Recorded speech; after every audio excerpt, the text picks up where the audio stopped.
காதல் கீதை நீ காலந்தோறும் தான் இந்த கண்ணன் ராதை நான். பனிப்பூவை போலே வீரல்கள் தொடுமோ தொடுமோ தொடும்போது நாணம் மெதுவாய் விடுமோ விடுமோ.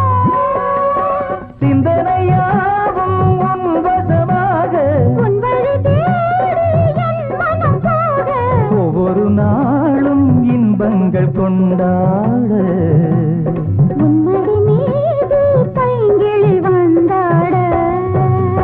கண்விழி என்பது கட்டளையிட்டது கைவிரல் என்பது சிற்றிடுத்தது தொட்டது மட்டது நெஞ்சினில் சுட்டது வாழ்வே நீதான் வா வட்டம் இட்டது வாலிபம் என்பது வஞ்சிப் பூம்பிடி சம்மதம் தந்தது கூடும் நாள்தான்